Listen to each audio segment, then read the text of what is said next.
So 7021 will go down in history, I think, as one of the single most important DFAR clauses, right?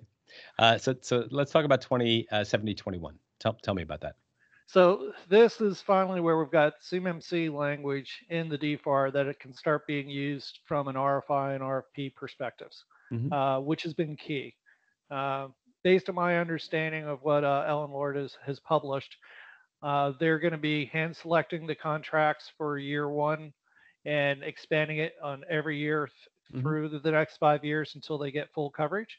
So this enables CMMC to be selectively used and rolled out the industry, both getting accreditations done, certifications, as well all those sorts of things.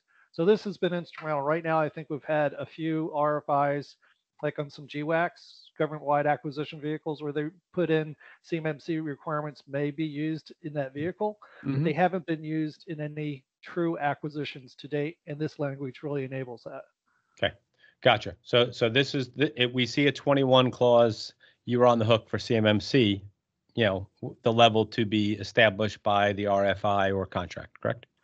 Yes, and that would probably outline for that contract different levels for different parts of it, potentially for teammates, because you might have some level one requirements versus, say, some level three requirements. But that Wait, would wait. all be spelled out. Yeah, how would that just give me an example of how that would work, like where a contract might specify? Would that be for uh, different components someone might be providing, or what would be an example of where a contract would have two requirements? Let's say a level one and a level three. Um, let's say there's a requirement for it's got controlled and classified information for a design thing that we all know is um, controlled and classified information, and it's known that's going to be probably pieced out to a subcontractor that specializes in it. That's a type of thing where they would wrap language around it, so from a task order or subcontract perspective, it could be traced down there. But there could be support functions in um, more labor staff type support functions that might be subcontracted that really you're not going to have access to controlled and classified information. I You could be gotcha. doing a help desk. I it was interesting when again, I'll refer back to the RP training. It was something.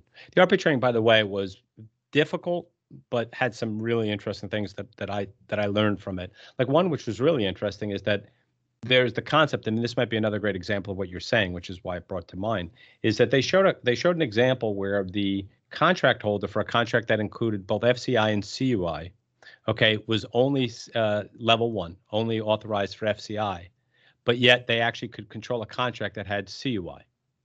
And what they were doing is that the FCI would flow back and forth to that, but the CUI would flow back and forth to their subcontract without them having any access to it.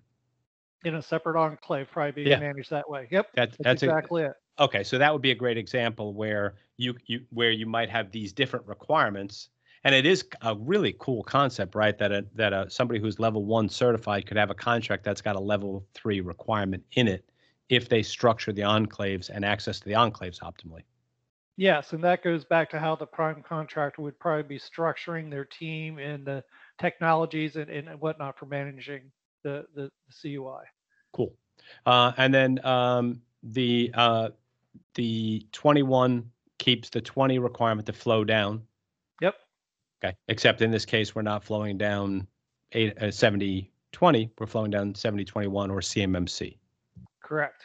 Okay. And it has that same requirement to prior to an award to a subcontractor, you have an obligation to confirm their active and appropriate CMMC certification level. And that's my understanding as well.